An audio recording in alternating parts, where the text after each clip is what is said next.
Testicles. 1, 2, testicles. Yes, we back at it like young crack addict. Don't y'all forget it.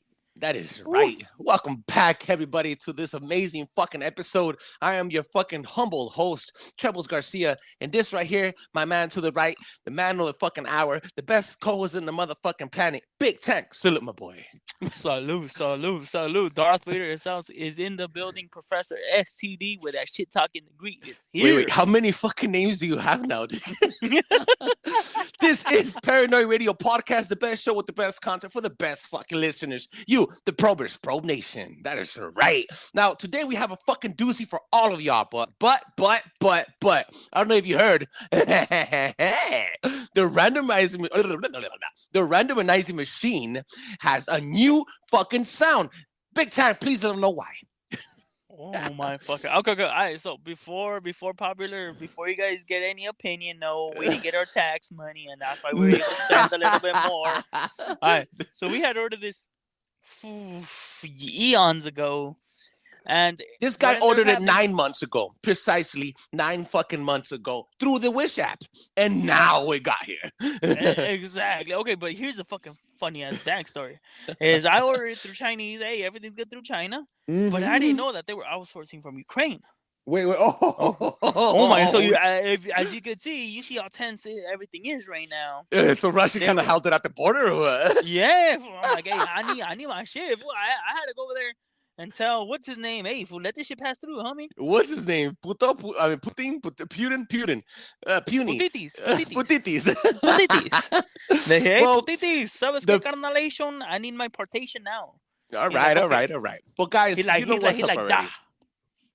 We're gonna plug in the new randomizing machine 2.0, fresh from the fucking Wish app. Big Tank, go ahead and connect the randomizing machine 2.0 and give us the listener of the week. Randomizing machine, do your thing. Paranoid Radio. Damn, listen to that, baby. Purr. Hey, that shit right there. Upgrade. Super upgrade. Damn, the next level for Paranoid Radio Podcast, 110% for sure. The randomizing machine is fucking running crisp and spitting out these fucking listeners of the week, hardcore style. That is right. Big Tank, who is it? Big Tin Curse from Instagram. Massive shout out to Big Tin Cursive. Big Tin Cursive, thank you so much for fucking following us on Instagram and joining the Probe Nation. This episode goes out to you. Now, it's a bird, it's a plane. Nah, it's Paranoid Radio. Big Tank, what is happening?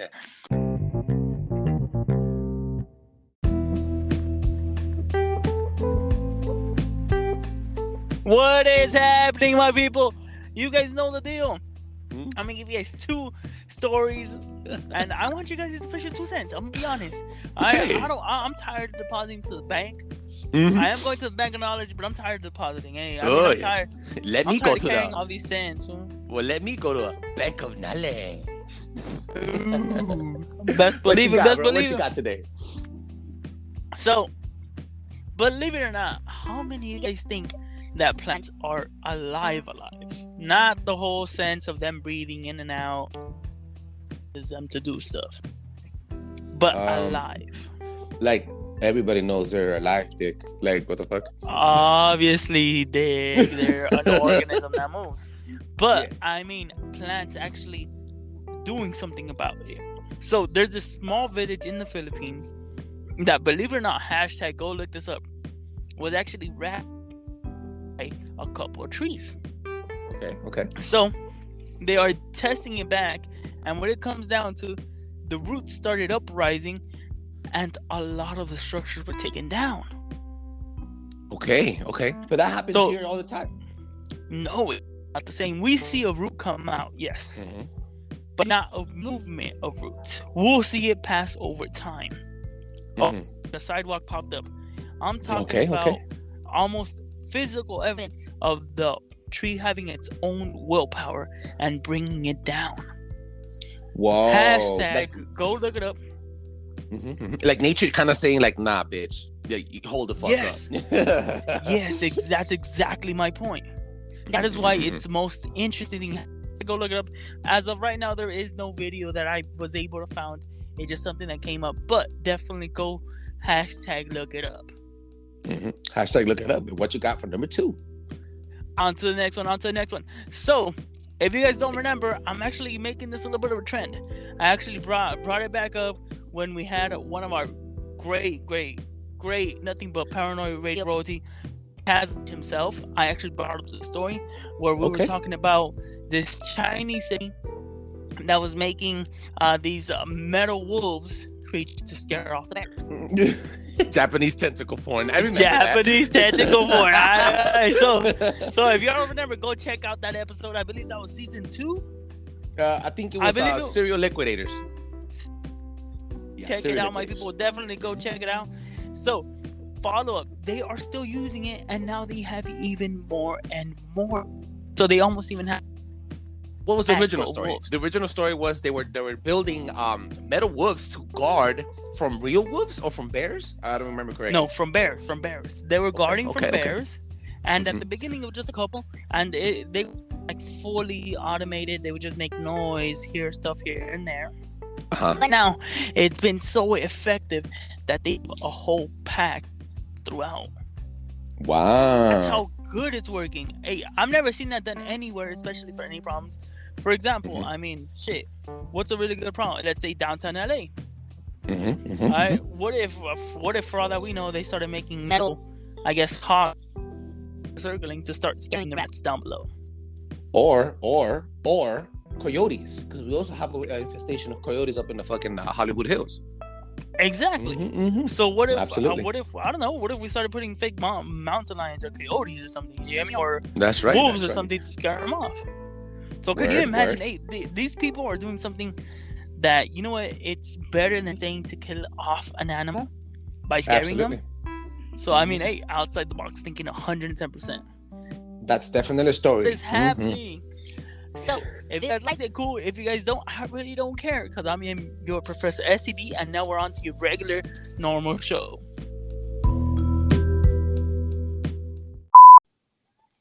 Big Tank, thank you so much for those 2 amazing fucking stories. As always, you're doing a great and amazing fucking job. Always rocking the fucking boat. Yeah. That's more like it. Now, Big Tank, allow me to please set the mood and introduce the next fucking topic from the deep end of the pool. Today, we're going to be talking about a special fucking day that sits on our hearts every fucking year. And yeah, I'm sorry to fucking be the bearer of bad news, but it does have some dark qualities to it. Today, we're going to be talking about the holy fucking day, the St. Valentine's Day. Now, before we jump into any fucking deep end of the pool and any conspiracies, I need to give you a little brief history about it. Each year, countless of unworthy souls don't only lie to get in your pants, but also manage to find love in the wrong places. For example, myself, on Valentine's Day. Now, this Valentine's Day doesn't only have a grim, pagan, and sexaholic, almost ritualistic history, but it also continues to feed the U.S. with over $27.4 billion in revenue a year. That is right. Enough money, bro, to eradicate world hunger for 6 months. Hashtag look it up. That is fact. Valentine's Day, amongst other pagan holidays, have been transformed by the global elites to hide in plain sight. Now, I do want to also mention that Valentine's Day has the highest rate of suicide marked worldwide. A lot of people actually kill themselves because they don't have the right loved ones, or because they're not surrounded by love, or they start noticing that they're just plain fucking ugly. But in reality, we're all pretty from the inside, and that's what matters. I'm just saying. Dude. All right, guys. Check this out, guys. Now, chronologically, I want to introduce this topic with you guys because chronologically, Big Tank is going to focus on Cupid and the history of Cupid. But I'm going to bring you a little bit of what Valentine's Day really stands for. Chronologically, Valentine's Day goes back all the way to ancient times of Rome, okay, during the beginning of spring. Now, the Romans, what they would do, they would be fucking crushing ass and smashing all these girls at the same time through this freaking holiday called Lupercalia. I don't know how the fuck you want to pronounce it. Hashtag look it up and then teach me. All right, Lupercalia. So technically, what they were doing, I'm going to give you a little quick fucking brief, like a little fucking. I hope you guys could imagine and visualize this shit. It's fucking gory, okay, and very sexy, I guess. Check it out. You know how Romans always had very small amounts of clothes on, like gowns. So what they would do was be they would fucking. Yeah, I guess. Fuck. What they would do they would celebrate Lupercalia or Lupercalia during February 13th, 14th, and the 15th. On the 13th, they would go to this freaking cave, a holy cave. Get it? Because the cave is holy. It's a holy cave. No. The point is, they would go to a cave and they would take a goat and a dog. Now, why a dog and a goat? Because the goat, I don't know if you guys know, but goats are very horny animals. They abuse and fuck everything they see, just like dogs. And then they would fucking sacrifice a dog for. Basically, what they would do was they would sacrifice the goat for Lupercal or Lupercus, the god of fertility back in ancient Roman times, and they would skin the goat alive. They would put the hide of the goat on and then take out the intestines of the goat with all its blood, right? Then they would go back after this bloody scene. They would ride back into town. And guess who was waiting for them at the town? Masses of young, beautiful women, mostly Danes. I'm talking about like virgin Danes, unwedded. So what they would do, they would smack the girls. They would whip them with these fucking intestines. And I'm not talking about BDSM. I'm not talking about this dark fucking morbid shit. No, they would smack them with this fucking intestines of the goat in their backs, in their bellies, in their nalgas, in their tits, in their face, everywhere. And they would fucking like do this because they believed that this would make the girls more fertile during the entire year. Fuck? Yeah, check this out. That's not where it ends, bro. That's not where it ends. So after this happened, that would happen on the 13th. On the 14th, all the women that participated in the festivities of the 13th, they would put their names in a little basket, and the men would pick out the fucking papers with whoever's girl's name, and they would have to have consensual sexual relations with each of these women throughout 365 days until the next Lupercalia. Basically like the side piece, your side bitch, basically. Yeah. Fucking crazy shit, bro. On the 15th, the celebrations will get so out of fucking hand after picking your mate for the rest of the year, picking your side piece for the rest of the year, the orgies would start. And I'm not talking about regular size orgies. If you recall what the fuck the Romans stand about, Alexander the Great, loving in many different ways, having gay sex and all this shit. I'm not saying gay sex is wrong. I'm saying they would do it. They would practice it before it was normalized, right? Okay. They would have a collection of people. And I'm not talking about just adults. Talking about minors and sometimes even multiple intercoursing at the same time. Talk about sex, magic, intercourse to the max, orgy party. Some would think, oh, it's a fucking, it sounds like a fun time. Some would think it's fucking wrong until the Catholic Church came in. And party hardy. All right. Hey. Say less. I mean, hey. I can't think of a guy that wouldn't be, I guess, ecstatic to be a part of that. Dude, they will be fucking on all corners of the fucking empire, dog, on the 15th. Fornication to the max, dog. Massive sex cults. This is where it all began. And you know how it's funny? What is funny?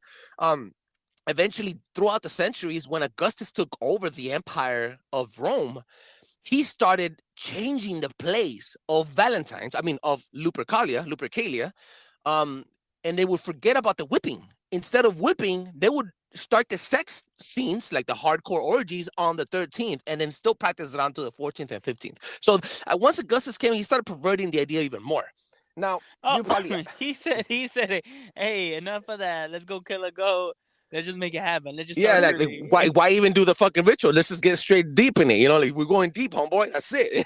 Shit, okay. So you're probably asking, right? Angel's talking so much. He's bringing you this history facts. This is real fact. Lupercalia, look it up. Hashtag look it up. Now, I fucked that shit up twice. Hashtag look it up. Now, how does this relate to normal day, present day, current day, Valentine's? Well, once the Roman Empire fell, the Holy Roman Catholic Church, the Holy Roman Empire rose, taken over by the Catholic Church and influenced from the Christians. When the Catholic Church took it over, all these pagan holidays, you have to understand that all of these pagan holidays were not destroyed. You could not destroy that energy. You could only transform that energy, just like yourself, like your soul, everything else. You can only transform energy. Even hot goes to cold and cold goes to hot. You cannot destroy it, right? So what they did was they started changing the practices, and instead of calling it Lupercalia, they transformed it to Saint Valentine's Day. Now, the quick history of Valentine is Saint Valentine's. He was during that time, Rome was expanding. And the homeboy, the freaking emperor said, you know what? Nobody wants to enlist and be going to my wars anymore. So what I'm going to do is I'm going to stop the marriages and block them up, and nobody could get wed, and like nobody could get fucking married, and you're gonna have to all enlist to the fucking military. So what they did was Saint Valentine, he was wedding people under the emperor's nose illegally, and still getting these guys getting married. They were still getting married. They couldn't go to war anymore by paperwork, right? So they Yeah. put him in jail. They put him in jail. And right before they killed him, he fell in love with someone's daughter. I think it was the key holder's daughter, the jail's holder daughter. Whoop-de-woo. The point is that he would send her little letters and tell her, hey, you know what? I love you. I'm not going to see you no more, whatever, from your Valentine. And that's when it started arising. That's how the Catholic Church did in a week a vain attempt of changing pagan holidays and Christianizing them into what it is now. That is right. Wow. Hashtag go look. I had no idea about that. I really did. Hey, that fucking blew my mind. Yeah, bro. Real talk. Real shit. It's like Saturnalia and Christian. What's it called? Christmas. Same thing. You know, it just transforms, bro. It's pagan holidays, bro. It's real deep. There's a lot more information. I really want you guys. So you can look it up on YouTube. You can look it up and read up on it. Try not to use Wikipedia. There's a lot of false information out there also. But hashtag look it up. I'm missing a lot of points. I'm trying to fucking run through it. But definitely Lupercalia now still stands even to a satanic kind of. It stands kind of like a satanic worship. Check this out. This is how much you've been fucking lied to. Did you know that the heart, the shape of the heart, is not the shape of the heart? And you're like, I know that. No, like, let me tell you why the shape of the heart exists now. Like, when you go, oh, you want to be my Valentine, and the fucking card looks like a heart. Let me tell you this. The heart shape, the one that you know of today, right, is actually the shape. It represents the vagina. Your first. Oh, really? The vagina. It represents the womb, the entry of fertilization. Yeah. Oh shit. Yeah, and then what's his name? So Lupercus or Lupercal, which is the demon, the Pam, you want to say, or the fertility god of ancient Romans. He was AKA also known as the Horned One. Shit. Yeah. It's fucking crazy. So there's a lot of information out there that I don't want to say St. Valentine's Day is satanic, but it does have a lot of ancient and dark history into it, specifically when you're trying to have sex with minors, right, that are 15, 16. You know, back then, girls, 12-year-old girls were getting married off for a goat. Oh, you yeah, know that yeah, shit. yeah. They were getting swapped out left and right. Yeah. They were bargaining chips. Yeah, dude. So, I mean, it's only, like, try to fucking figure it out for yourselves, and you put the piece together. I'm not telling you that it's satanic, but it does have a dark history. So just don't take any pagan holiday or any holiday at face value. Now, Big Tank, you want to join in? Oh, best believe. So, for this episode, I'm actually covering Cupid. And I'm talking, and I'm giving you its lore, its mythology, the best way possible. So let's actually just dive deep into it. So believe it or not, Cupid is actually an ancient Roman god of love and all its varieties, which basically means there's just a lot of them. Okay? So Cupid is actually son of Mercury, the winged messenger of the gods, and Venus, the goddess of love. So this would basically translate, if you want to go into Greek mythology. No, I mean not Greek mythology. How do you say it? Roman. That's Greek, isn't it? No, but what's the other one? Like Zeus, Poseidon. Yeah, that's all Greek. Those are Greek. Okay. Just because how do you call it? It's just a little bit different because in the other one it'd be Hermes and Aphrodite. Yeah, I think it's the ages that change it. Like the ages, getting closer to the Roman Empire, and then once the Greeks fell, it's kind of like they wouldn't speak Latin anymore, right? They would speak Greek, I believe. Yes. So in most textbooks, it shows and it'll say that Cupid was a winged child. And then some, it would be like he's a teenager, like a 19, 20 Yes, exactly. He'd be, so it's really more on perception. There's a lot of myth and lore to this. So I'm going to just give you a couple variations. The bow and the quiver were actually much sign of being, you know how I'd say you throw the bow and that's who see Uh-huh. each other fall in love or whatever it was. Hmm. So in some of them, it will actually say that the quiver was the one who is destined to ruin your life. So a lot of people don't know this, but Cupid was a mischievous god. He was. He he was. he would he would he would literally put you against your opposite. So let's say you hated, for example, somebody that chewed really loud or somebody that couldn't cook or whatever it Hmm. is. Hmm. That's who he would throw the I know how. bow at. Let's give the perfect example. Trebles and Tank. Yeah, they love each other, but they hate each other at the same time. It's the worst. Hashtag fake news. All right, let's get that straight. Get the Mr. fuck out. CNN over here. All Oh right. my God. The point is, he was mischievous. He would use love against you. And love is the strongest emotion and power and energy of humankind. Also, the most dangerous. Yes. So there is another one where it's called Eros, which is another form of Cupid. Hmm. But this one is actually told that it's two brothers. Okay. Uh-huh. Hmm. One was a bow and one was an arrow. But Oh. without each other. And Uh-huh. this is all basically just Cupid, but just in different sense. I want you guys Different, to yeah. just Different variations of Cupid throughout the time in different areas of the world. yes. So Hmm. exactly. So obviously we all know. Well, I don't want to say this in the wrong way, but let's just hypothetically say guy and girl, because obviously there's guy now and girl, whatever it is. Hmm. Everybody has their own right to find their own love. So I am not bashing on that. But let's just say hypothetically, uh, the way it would work is that these gods was actually come down from the Mount Olympus or whatever you want to call it, and they would actually set each other up. Uh-huh. They'd be like, okay, this one matches with this one. Hmm. Hmm. This one matches that. So that's why one of them would be technically be called the bow, and another one would be called the arrow. Hmm. So let me actually give you some facts of what people used to worship and how they would worship. Okay, okay. So they actually have a couple temples set up throughout Athens. A lot of them have been demolished for the simple reason is that he was borderline, like we've said, he's been really mischievous.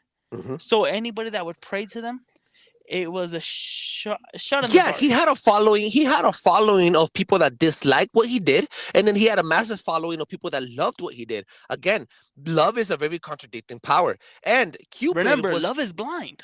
yeah. Love is blind to the full extent, and I'm talking about 22nd century right here, right now, going on.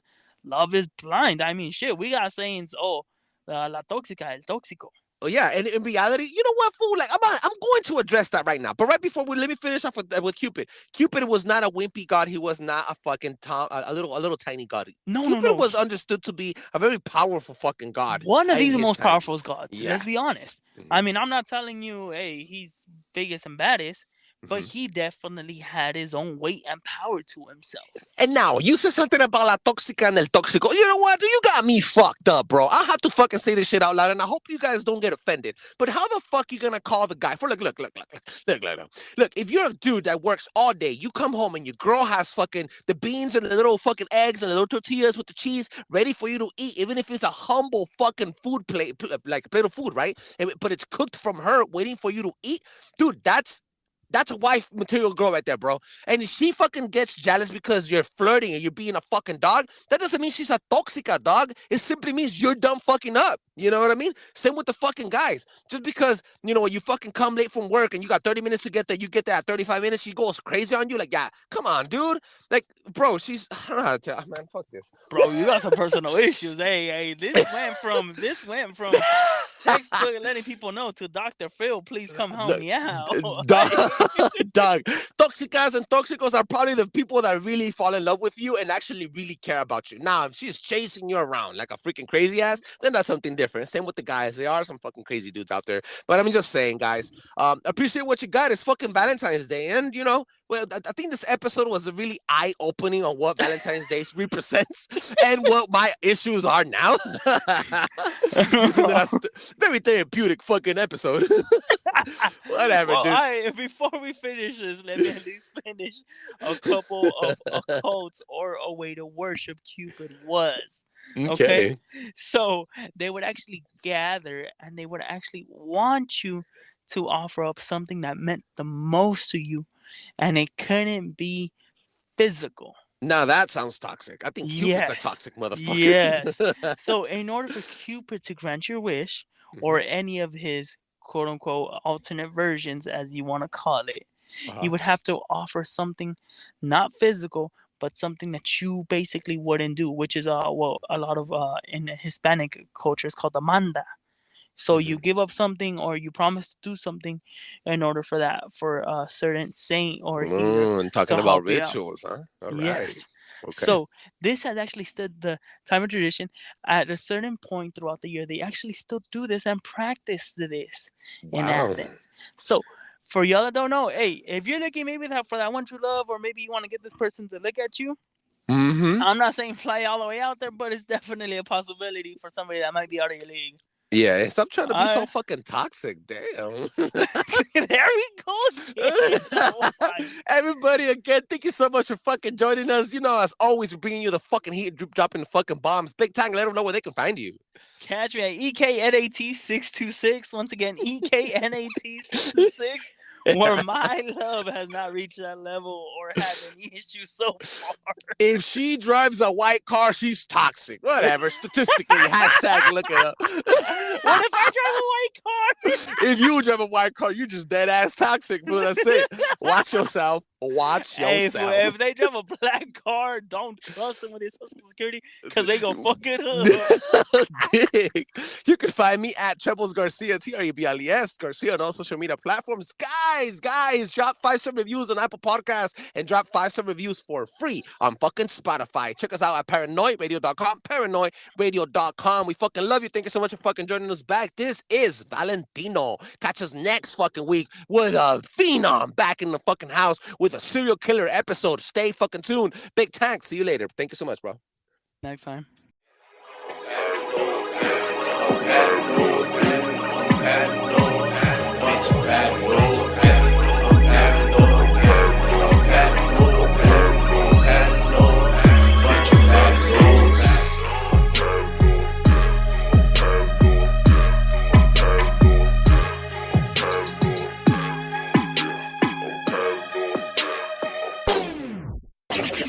Paranoid Radio.